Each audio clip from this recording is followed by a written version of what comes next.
Operation Silkyara पर लगातार बनाए हुए हैं पीएम नरेंद्र मोदी नजर, पल पल की ले रहे हैं अपडेट।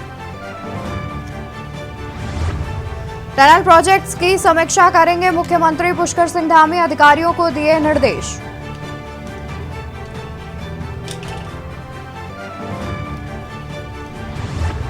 कल से बंद कर दिए जाएंगे बद्री विशाल के कपाट, आज होंगे आखिरी दर्शन।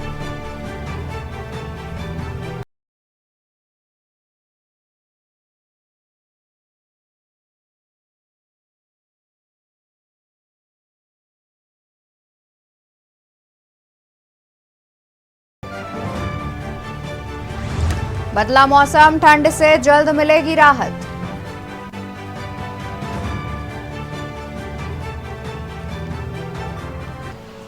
आप देख रहे हैं के न्यूज़, खबरों का सारथी।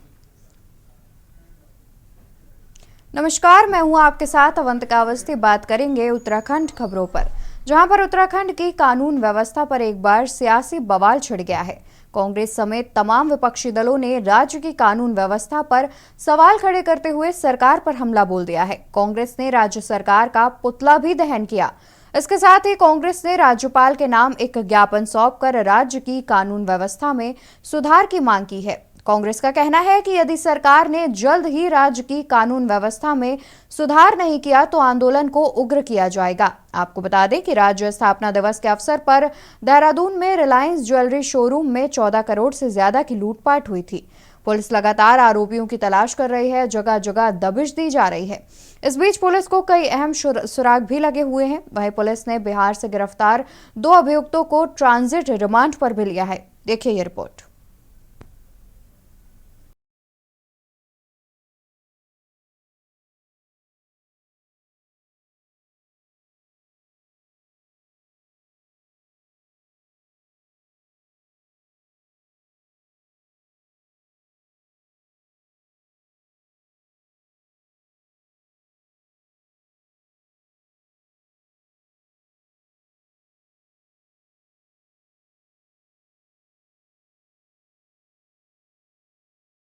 पर राजधानी की अब तक की हुई सबसे बड़ी लूटपाट के बाद राज्य में सियासत गर्मा गई है। कांग्रेस समेत तमाम विपक्षी दलों ने राज्य की कानून व्यवस्था पर सवाल खड़े करते हुए सरकार पर हमला बोल दिया। हालांकि उत्तराखंड पुलिस की कई टीमें देश के विभिन्न राज्यों में दबिश दे रही हैं। इस बीच पुलिस को कई अहम सुराग भी हाथ लगे। वहीं पुलिस ने बिहार से गिरफ्तार 2 अभियुक्तों को भी ट्रांजिट रिमांड पर लिया है। पुलिस दोनों अभियुक्तों को देहरादून लाकर उनसे गहनता से पूछताछ कर रही है। इसके अलावा पुलिस ने 2 अन्य आरोपियों को चिन्हित कर लिया है। साथ ही दोनों अभियुक्तों पर 2-2 लाख का इनाम भी घोषित किया है। माना जा रहा है कि जल्द ही पुलिस इस मामले का खुलासा कर देगी। आपको बता दें कि 9 नवंबर को बदमाशों ने 10 मिनट के अंदर ही 14 करोड़ से ज्यादा की डकैती को अंजाम दिया था। बदमाशों ने शोरूम में करीब 32 मिनट तक आतंक मचाए रखा। बदमाशों ने पूरे स्टाफ को हथियार के बल पर बंधक बनाकर लूटपाट की। वहीं 1 सप्ताह से ज्यादा का समय बीत जाने के बाद भी दोषियों की गिरफ्तारी न होने से कांग्रेसियों में नाराजगी है। आक्रोशित कांग्रेस कार्यकर्ताओं ने राज्य सरकार का पुतला दहन किया। इसके साथ ही कांग्रेस ने राज्यपाल के नाम एक ज्ञापन सौंपकर राज्य की कानून व्यवस्था में सुधार की मांग की है। कांग्रेस का कहना है कि यदि सरकार ने जल्द ही राज्य की कानून व्यवस्था में सुधार नहीं किया तो आंदोलन को उग्र किया जाएगा। वहीं सत्ता पक्ष ने कांग्रेस के प्रदर्शन पर पलटवार करते हुए कांग्रेसियों को सलाह दी है कि वो पहले अपनी सरकार के शासित राज्यों की कानून व्यवस्था को देखें, तब राज्य की कानून व्यवस्था पर सवाल उठाएं। प्रदेश कांग्रेस कमेटी के अध्यक्ष करण महाराज जी के आह्वान पर राज्य भर में जो कानून व्यवस्था ध्वस्त पड़ी हुई है, जिस प्रकार से लगातार अपराध बढ़ रहे हैं और पराकाष्ठा तो ये हो गई है कि राष्ट्रपति के दौरे में, राष्ट्रपति की उपस्थिति में राजधानी में हृदय स्थली चंद कदमों दूर पुलिस मुख्यालय के, जहाँ डीजीपी बैठते हैं, जो क्राइम लिटरेचर फेस्टिवल कर रहे हैं, उनके मुख्यालय, उनके दफ्तर के चंद कदमों के दूरी में इतनी बड़ी डकैती पड़ गई। राज्य की सबसे बड़ी डकैती, 20 करोड़ रुपए की डकैती। राज्य में गृह मंत्री आने वाले हैं, शाम को गृह मंत्री ने आना है, दिन में यहाँ पर राष्ट्रपति उपस्थित हैं और इतनी बड़ी डकैती पड़ गई। 1 हफ्ते से ज़्यादा बीत गया है, अभी तक किसी की जिम्मेदारी फिक्स नहीं की गई, अभी तक किसी के खिलाफ कार्रवाई नहीं की गई। क्या माने इसको? सरकार कितनी गंभीर है। यहाँ पर आईएम जैसे संवेदनशील, यहाँ पर हमारा सबसे बड़ा सैन्य जो अफसर बनते हैं, जहाँ पर उसका यहाँ पर प्रशिक्षण का केंद्र है, यहाँ पर सारे केंद्र सरकार के संस्थान हैं। इस देहरादून के अंदर मसूरी में IAS अकेडमी है, यहाँ पर FRI जैसा, सर्वे ऑफ इंडिया जैसा, ONGC जैसा प्रतिष्ठित संस्थान है, जहाँ इतने बड़े बड़े केंद्र सरकार के हेडक्वार्टर यहाँ पर हों और केंद्र सरकार की एजेंसियां कहाँ सोई हुई थी, राष्ट्रपति आ रखे हैं और इतना बड़ा अपराध हो गया। पुलिस मुख्यालय से मात्र 500 मीटर की दूरी पर एक ज्वेलर्स के शोरूम में दिन दहाड़े डकैतों द्वारा डकैती करना, उसका वीडियो बनाना, ये डकैतों के दुस्साहस का प्रतीक होने के साथ साथ राज्य की पुलिस व्यवस्था, राज्य की कानून व्यवस्था पर प्रश्न चिन्ह खड़े करता है। जिस तरह से लोग राज्य स्थापना दिवस का आनंद ले रहे थे, ऐसे में पुलिस सारे उसमें व्यस्त रही होगी ये माना जा सकता है, लेकिन डकैतों ने जो रणनीति बनाई तो पुलिस को इससे समझना चाहिए कि उनको किस तरह से ऐसे समय पर लोगों को सुरक्षा प्रदान करनी है। देहरादून के SSP का ट्रैक रिकॉर्ड अब तक बेहतर रहा है और हम उम्मीद कर रहे हैं कि डकैत पकड़े जाएंगे, लेकिन उसके साथ जो राज्य के अंदर अपराधों का बढ़ता ग्राफ है वो चिंताजनक है। जिस तरह से चेन स्नैचिंग से लेकर के लूट, डकैती, हत्या के मामले हो रहे हैं वो चिंताजनक है। तो राज्य की कानून व्यवस्था पर सवाल खड़े करने के साथ ये सरकार की कार्यप्रणाली पर, सरकार की इच्छा शक्ति पर भी सवाल खड़े करता है। और डकैत ये जो दुस्साहस दिखा रहे हैं वो सरकार को एक तरह का चैलेंज है, जिसको सरकार को भी और पुलिस व्यवस्था को भी स्वीकार करना चाहिए और डकैतों को पकड़ करके लोगों को ये आश्वासन देना चाहिए कि आप सुरक्षित हैं। देखिए, कांग्रेस के राज्यों में पूर्व में इस प्रकार की लूट हो चुकी है, कांग्रेस कोई खुलासा वहाँ पर इनकी सरकारें नहीं कर पाई।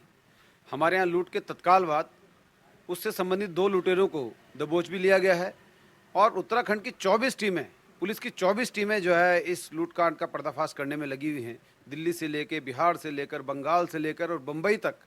हमारी एक टीम बम्बई में जो सरगना है उससे पूछताछ करने के लिए लातूर पहुंच गई। एक टीम ने दिल्ली से 2 लुटेरों को गिरफ्तार कर लिया और लगभग इसका पटक्षेप हो चुका है। जो मुख्य आरोपी है वो जेल के अंदर से जिस प्रकार जो है इसको अंजाम दे रहा था, वो सारी पूछताछ जो है पुलिस द्वारा कर ली गई है और इसको जो है बहुत शीघ्र ही जो माल बरामदगी बाकी रह गई उसको भी कर लिया जाएगा। कुल मिलाकर देहरादून में हुई इस लूटपाट के बाद विपक्ष ने राज्य की कानून व्यवस्था पर सवाल खड़े किए। दरअसल जिस रिलायंस ज्वेलरी शोरूम में ये वारदात हुई वो सचिवालय और पुलिस मुख्यालय के नजदीक है। शासन से लेकर पुलिस मुख्यालय के आला अफसर लगातार इस शोरूम के पास से गुजरते हैं। इसके बावजूद बदमाशों ने फिल्मी अंदाज में वारदात को अंजाम देकर पुलिस को बड़ी चुनौती दी है। ऐसे में सवाल उठने लाजमी है, लेकिन देखना होगा कि आखिर कब तक उत्तराखंड पुलिस इस मामले का खुलासा कर पाती है। Uttarakhand desk report.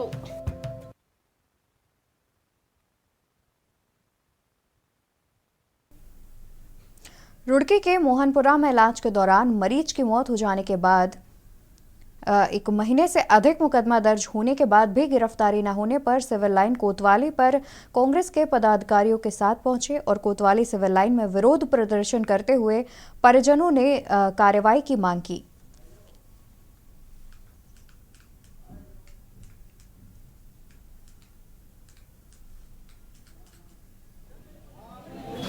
देनी ये डॉक्टर हैं, ऐसे डॉक्टरों के खिलाफ 304 का अभियोग पंजीकृत है और बड़े अफसोस।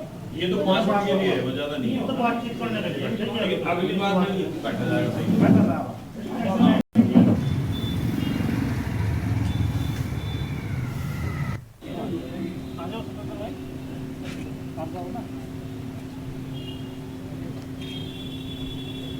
आपसे भी जो है क्या नाम उनका चौहान था, उनसे कई बार मिली कि अभी बीते दिनों हमारे एक त्यागी ब्राह्मण समाज परिवार के एक बच्चे को गलत इंजेक्शन लगाने की वजह से उसको मृत्यु हो गई और जिसमें कि काफ़ी टाइम से ये लोग इसके जांच में लगे हुए थे और कोई इनको आश्वासन नहीं मिल रहा था, ना दोषियों के खिलाफ कार्रवाई हो रही थी। तो तभी इन्होंने राष्ट्रीय हमारे अध्यक्ष मांगेराम त्यागी जी भूमिहार ब्राह्मण समाज के उनको सूचना दी और उस सूचना के बाद आज एक सांकेतिक धरने के तौर पे अगर आप जांच नहीं करते हैं, दोषियों के खिलाफ आप उनको गिरफ्तारी नहीं करते हैं तो आने वाले टाइम में हम हाईवे जाम करेंगे। और ये सिर्फ मात्र त्यागी ब्राह्मण समाज के बच्चे की बात नहीं है, ये संपूर्ण समाज के लिए, सभी के लिए कि झोला छाप डॉक्टरों से किस प्रकार से अपने आसपास के लोगों को सुरक्षित करा जाए। ये त्यागी भूमिहार ब्राह्मण समाज समिति क्या सब समाज के लोग हैं यहाँ और बहुत बड़ा कष्टदायी मामला है। मामला यह है कि लगभग 1.25 महीने पहले एक लड़के की गलत ट्रीटमेंट से दवा दे दी गई। जो इंजेक्शन मांस में लगाना था वो नस में लगा दिया, ऑन द स्पॉट वहीं सी उसकी लड़के की मौत होगी।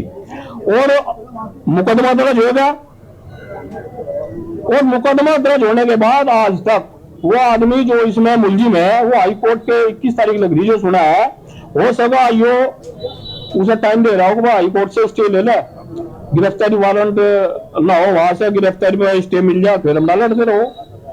यो हम होने नहीं देने के।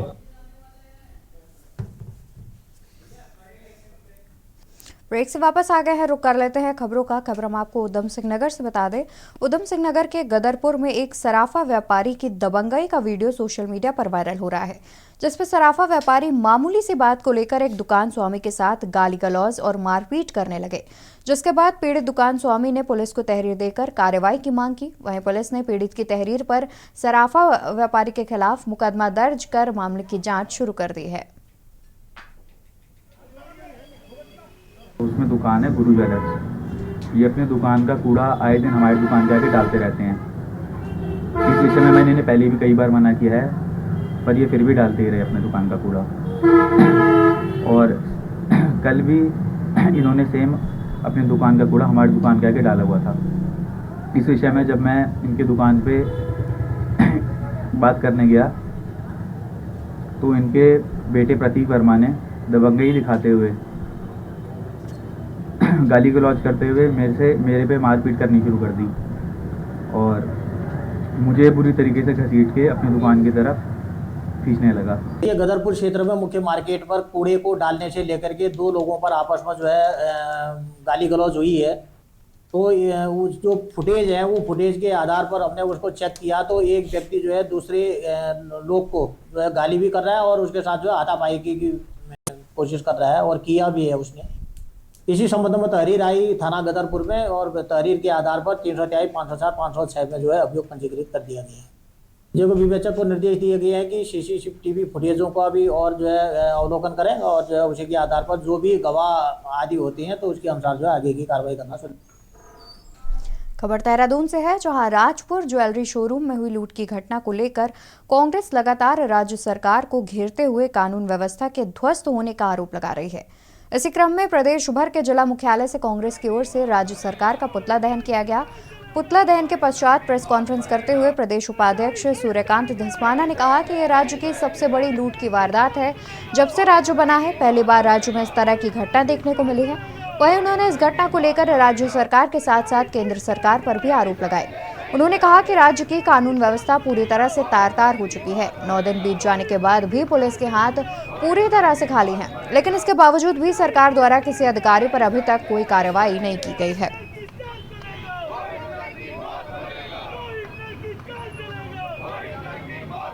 आज तक की डकैती जब से राज्य बना तब से लेकर अब तक 9 तारीख को राज्य निर्माण की 23वीं वर्षगांठ के अवसर पर जब राष्ट्रपति महामहिम देहरादून में 23वीं वर्षगांठ के कार्यक्रम में मुख्य अतिथि के रूप में उपस्थित थी, उसी समय यहाँ पर डकैती पड़ी। हमारा ये कहना है 9 दिन बीत गए हैं, गृह मंत्री शाम को आ रहे हैं, राष्ट्रपति मौजूद हैं और इतनी बड़ी घटना घट गई।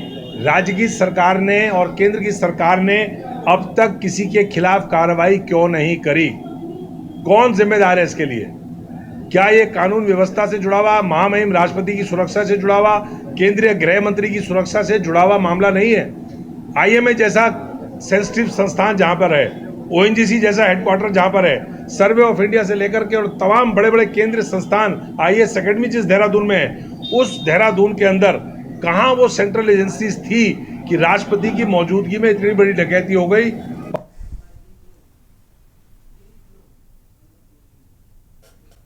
और उत्तराखंड खबरों में फिलहाल के लिए बस इतना ही। आप देखते रहिए के न्यूज़ इंडिया।